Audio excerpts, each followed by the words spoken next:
I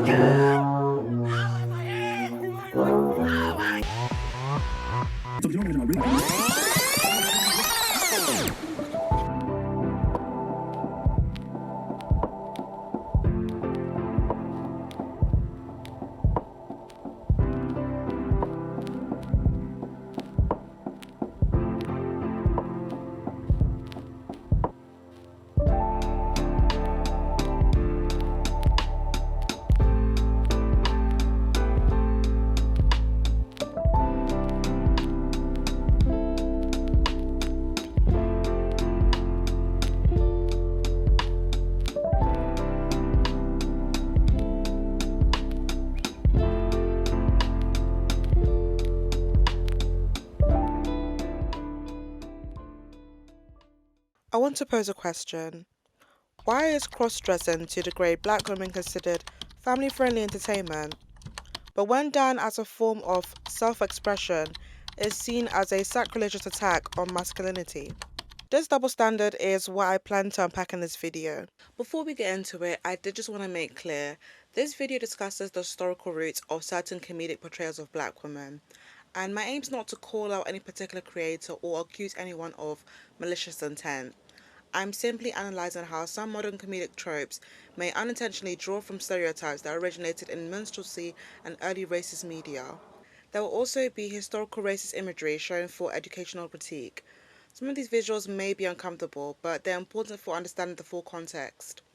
Anyways, that being said, please enjoy the rest of the video and let me know your thoughts at the end. Most of the video will reference American history and culture, as I think it's fair to say that as a country it is the most influential globally. Also adding the history, particularly in relation to black Americans, makes it very pertinent to the topic of this video. To begin, we'll delve into the dark history of minstrelsy. Historically, exaggerated portrayals of black people were done by white minstrel show performers. They would paint their faces black with round red lips, which has become a widely recognized racist depiction. Some of the most popular caricatures during this time were the Mammy, who was maternal, sassy, submissive, and there to serve her white counterparts. A postmodern echo would be the black best friend trope, protective with witty one-liners, and they exist purely as subsidiary characters to serve as a moral compass for the main character. The Buck, uneducated, uncivilized, violent, and hypersexual, predominantly towards white women. The creator of the infamous Birth of a Nation made a rendition of this trope called the Savage Negro. They later admitted it was designed to create a feeling of abhorrence in white people, especially white women against coloured men. And the Jezebel/Bed Wench. This title was pushed onto enslaved women, used as the justification of the sexual abuse black women faced from their enslavers. These tropes will be relevant later on in this video, so keep those in mind. Then in the late 1920s, came the Amos and Andy radio sitcom, which essentially was an audio-only minstrel show. This introduced Sapphire, a character who was loud, aggressive, and emasculating. This brought on yet another negative trope, the angry black woman. Up until this point, a white audience would not accept black performers unless they themselves were performing demeaning caricatures in blackface makeup. In the 1930s, up until the 1950s, came racist animations, a lot of which has either been completely removed or edited for modern day viewing. At this point, Hollywood films often limited the movie roles of black women to maids and nannies. Even white-owned businesses used black women's face for advertising, such as Aunt Jemima, also reinforcing this notion of a servile caregiver. This particular branding had been used for close to a century before it was discontinued only 4 years ago, in 2021. When Foxy Brown comes to town, all the brothers gather round, 'cause she can really shake 'em down. Pam Grier, that one chick hit squad who creamed you as coffee, is back. She's sweet brown sugar with a touch of spice. If you see a man anywhere, send him in, because I do need a man. And murder if you don't treat her nice. Foxy's got guts. No ifs, ands, or buts. I got a black belt in karate. And I got my black belt in bars too. On the surface, these roles appeared to give black women leads more power, but they leaned heavily into hypersexualization, aka the Jezebel trope. Drag style parodies were not mainstream here, but the seeds were certainly planted. notably Flip Wilson's Geraldine.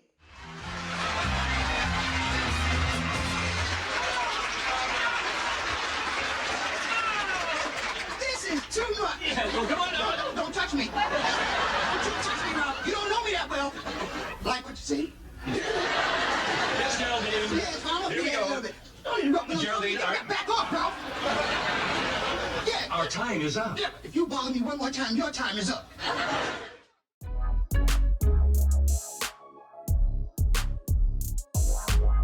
Whilst the shows gave more nuance to the black experience in America, the comedy will still at times rely on these exaggerated traits. What do you want, Shanae? Oh my goodness. If it isn't Little Miss Attitude. Yo, Pam, you should be the dog as usual. What you need to do is go in the back and straighten out those buckshots in the back of your neck. Girl, your hair's so nappy, Wilson couldn't pick it. A real man wouldn't need any help, Martin. Well, every man's not built like you, Pam. There aren't any good men around, and you and your friends keep proving me right. You know what? Prove my razor works and go shave your back. Do that. Just letting Pam know if she oils her buckshots, it's a little easier on the neck. That's all I want. You know, there's a couple of horse stables missing the tail. Pamela James, that is some real natural looking hair you got on there. Martin, don't get slapped, okay? What are you always talking about you gonna slap somebody? That's why you ain't got no man. Never hung out, we have nothing in common. Sure we do. We're both built like men. Hello? Yo, what's up, man? Can I speak to Pam? Oh, damn, my fault, Pam. I thought that was your brother. The next time you come, you're gonna have to tie your camel up outside. I knew you had a heart underneath that hairy chest. Would you prefer to be called Ms. or Mr.? As you can see, voodoo women not only curse others, but by looking at her face, they damn sure curse themselves. I can tell by the hair on her forearm. Oh, it's gonna be a full moon. No, Gina. It ain't a double date. It's just me, you, Tommy, and Mama Duke. But you got a wedding to perform this evening? Yeah. Take your best man with you. It's a woman's club. Well, how you gonna get in, Pam? What you doing here, nappy long stocking? I thought I'd mention that recently there were conversations online about some of the comedic choices used in Martin. Ari Lennox commented on how Pam's depiction on the show overshadowed her beauty and her greatness. And honestly, I think that's fair. Just like Pam, Ari is a brown-skinned, monoracial black woman, and I completely understand how the constant ridicule of her looks, calling her nappy, manly, a dog, and all types of animals and beasts could affect how people perceive darker-skinned women, or even how viewers perceive themselves if they identify with her. Martin was a bit before my time, so I wasn't an avid watcher, but even from just flipping through the channels, I can attest that Tachina Arnold is undeniably a very beautiful woman. Unfortunately, Ari's comments, which were incredibly lukewarm, in my opinion, were somehow mostly met with backlash. And I can't speak for her, but I highly doubt that she was trying to, call out Martin or get him cancelled because, for one, I don't think that is the right course of action in most situations, including this one. And two, literally no one cares, and he's already made his money off this. But instead, I see a comment as an opportunity to unpack how throwaway jokes can shape internalized anti-black rhetoric. Being aware of this, we can be more intentional about the humor we use, even if self-deprecating, we're not reaching for low-hanging fruit or punching down on marginalized groups for cheap laughs. By now, some of you may be wondering what the point of this timeline is. The media we consume plays a huge part in how we behave because of the way it influences us subconsciously. From the way we talk, the way we dress, the way we style and wear our hair, the food we eat, and also how we perceive each other. Do you ever wonder where those long-standing postmodern negative stereotypes come from? To the point where almost globally this attitude towards people of color exists. Anti-blackness especially is rampant in so many communities, many who have yet to meet enough black people themselves to form any based opinion. But when the only version of blackness they see is on TV, this limits their scope of how we exist in society.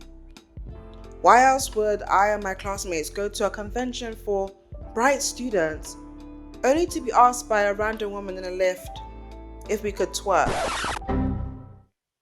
Mind you, we were 15. And you don't even need to ask, you already know she was.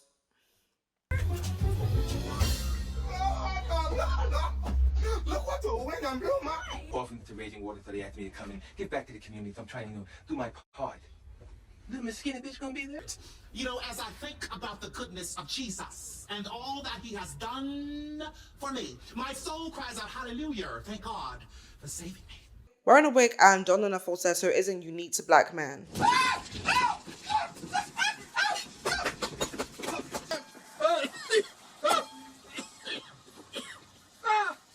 at this. My first day as a woman, I'm getting hot flashes. And it could be said that there is still an element of mocking in these portrayals, but there is no pressure for them to embody specific racial stereotypes. The guy can simply be man in dress equals funny. Haha. For black comics, however, it has to be justified and appeal to a cis-het audience. And if we're being specific, it must also stay within the boundaries of acceptable blackness. Some people may be thinking, oh, it's cool when they do it, it's a problem when I do it, fuck it, like, I don't know. But when you look at most of the depictions of black women in the media, up until this point, it lacks range and complexity, as many women, especially those of color, are seen as a monolith. So during a time when black women were finally getting more nuanced roles, men were putting on wigs and 1940s Walt Disney mannerisms as a form of representation of black women. For gags, it's a form of punching down because women are already at a disadvantage under the patriarchy, but black women also have to deal with the weight of being marginalized for the color of their skin. Regardless of the intentions, these depictions are not just a light-hearted haha moment. They send a message that black women are strong, too strong. They don't need men, they are men. They are aggressive, loud, dangerous, and undeserving of empathy. Separately, while researching for this video, I came across an image posted on Flickr. It's of a plus-sized black woman on the beach with her young son, and the caption read, "Restitution from Norbert in real life." It was clearly taken without her consent and shared without her knowledge. And I just wanted to highlight this because it shows how these comedic depictions spill into real life. They make it easier for people to dehumanize black women, reducing us to caricatures and feeling entitled to mock our bodies publicly. During the 2010s, online comics revived this style of comedy, and many have made profitable careers out of it. This is still the case in 2025, and whilst I've used a timeline based on American history, this isn't just limited to black Americans. Within the African community online, there has been a recurring trend of mimicking African mothers for laughs, which is actually what brought on this video topic. I was just scrolling through suggested posts and saw a guy doing a skit in a wrapper, wig, and makeup. And I'm assuming the premise was along the lines of African mums be like, you know. And I couldn't help but wonder, if he didn't include the woman degraded comedy aspect of it, his comment section would hate him. I mean, completely obliterate him. Just look at how they treated Bobrisky. Also, from just an overview of his page, he had different wigs, outfits even the makeup was a fairly new addition. And I'm thinking to myself, you like this. You enjoy being able to explore your femininity online, but you know it's only safe to do it within the confines of making fun of women. Another person this reminds me of is Josh Saiter and his trans hoax. Granted, he's a white American, but this is an example of how this is applicable when the butt of the joke is another marginalized community, trans women. Ultimately, Josh was on Bachelorette, didn't win, and it looks like he just wanted to grift for attention or money, I'm not sure. So decided to do a social experiment. His hypothesis being, well, in his own words, The whole idea of postmodern gender ideology is ridiculous and absurd, and I tried to be the most extreme version of it and take it to its logical end to show how ridiculous it is that people can actually believe that biological men are magically transformed into women because they're having a gender crisis. Essentially meaning the left are so dumb that if I say I identify as a woman, they'll actually respect my gender expression and treat me as one? Like, what? Like, yeah. That's not news. That is how it works usually.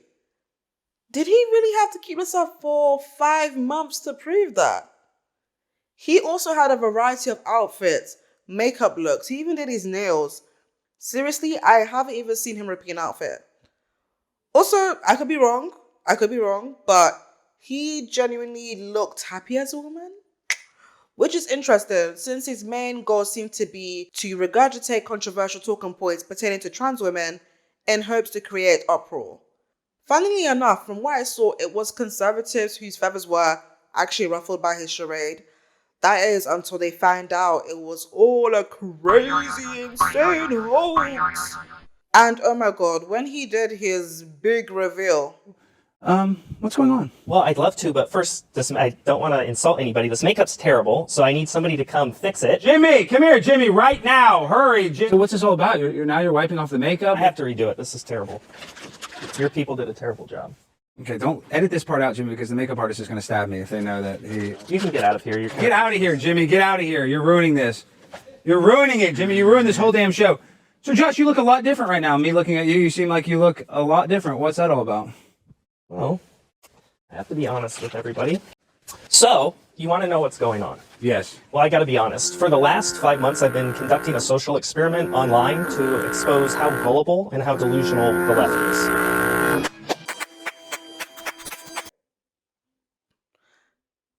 Clap if you cared. He didn't do his big one the way he thought he did. I bring him up to say that this isn't just an issue within the confines of black masculinity. Josh spent 5 months, I'm talking 152 days, 21 weeks getting dolled up, buying a whole new wardrobe, and once he got his fill, scapegoated trans women to get approval from the cishet men with a predisposed disdain for the trans community and gender non-conforming. The overlapping theme with our main topic is misogyny. Separately, I think it remiss for me not to mention that he allegedly dated a trans woman from RuPaul's Drag Race, and after he got dumped, faked his death. Allegedly. All of this prior to his trans hoax. So do with that information what you will. As aforementioned, misogyny is far from being a black-only issue. It's a product of a patriarchal society in which both men and women are at a disadvantage. From the lack of body autonomy for women to the crippling expectations of strength and dominance put on men. This is not me attempting to equate our struggles, as I know men choose to uphold this system because they have always benefited more from it. I'm just simply stating that we're all suffering under this bitch. Zeroing in on black men, there's often a pressure for them to perform masculinity. Alongside being providers, protectors, and athletic, there are caricature level expectations that foster toxic behaviors. This includes, but is not limited to, misogyny, the suppression of all emotions except anger, hypersexuality, aggression, etc. Notice that some of these are reminiscent of a prior mentioned minstrel caricature, the buck. With misogyny comes homophobia and transphobia. Black queer folk assigned male at birth do not have the leniency to express themselves in ways that veer even slightly off the expected heteronormative path. Often, their mere existence is met with hostility and exclusion, as it appears to threaten the binary that we as a society have created. This unfortunately leads to some men feeling that they must perform toxic masculinity to uphold this, often involving aggression to those who deviate. Unquote, unquote. I say this to say that femininity is rejected in all forms. When it comes to actions that are deemed unmasculine, such as dating men, crying, expressing a full range of emotion, showing affection to male friends, wearing women's clothing and makeup, they will vehemently refuse to partake and will essentially smite any female folk who does in order to secure their masculinity. This need to police masculinity and reject femininity provides context for why cross-dressing comedy for black men is framed so differently than drag, why one is celebrated and the other is not only ridiculed, but is somehow viewed as something perverse that should be put to an end. Drag is a form of entertainment, usually including cross-dressing and an exaggerated gender expression. Performances usually center around music and comedy, but are definitely not just limited to this. As a culture, it fosters community and provides a safe space for queer people as it pushes gender boundaries by showing the fluidity of identity.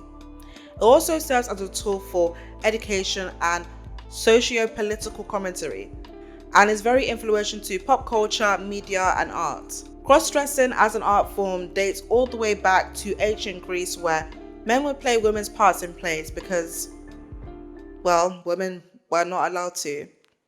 The term drag queen dates back to the 1890s when William Dorsey Swan would hold secret balls and refer to themselves as the Queen of Drag. At its core, it is rooted in queer expression and subversion, pioneered particularly by the Black and Latin queer community as a means of exploring, celebrating, and sometimes parodying gender norms.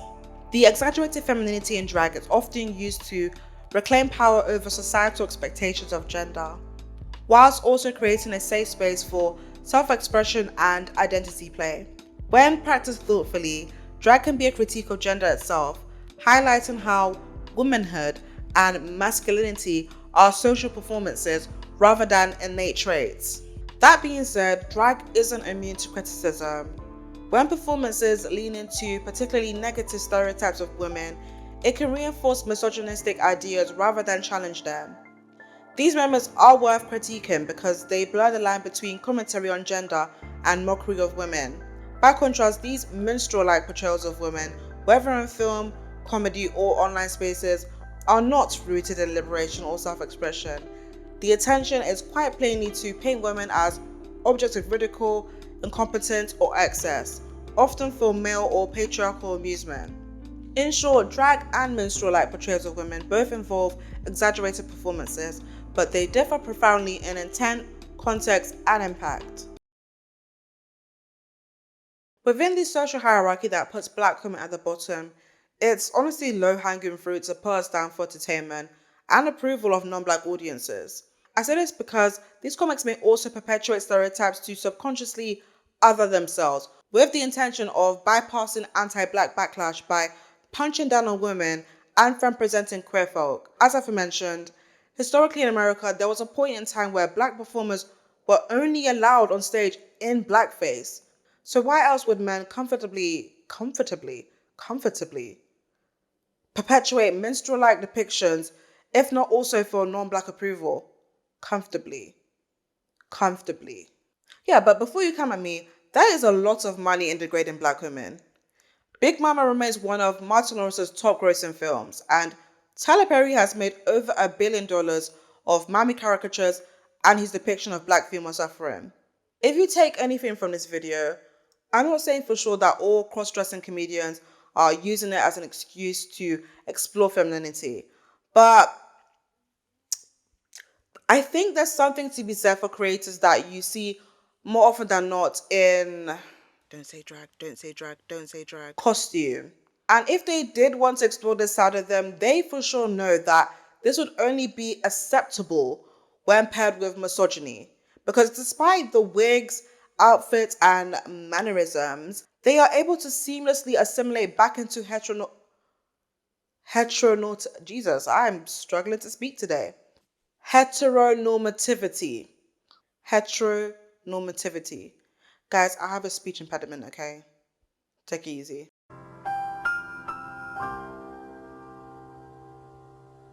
Because whilst they're appearing feminine, they are still performing a masculine trait. Misogyny. And as one of my favorite YouTubers always says, misogyny is a bonding practice for men.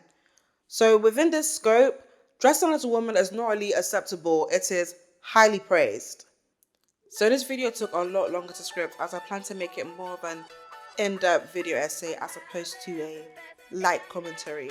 So if you've made it this far, please comment your thoughts, and if you like it, then you know what to do.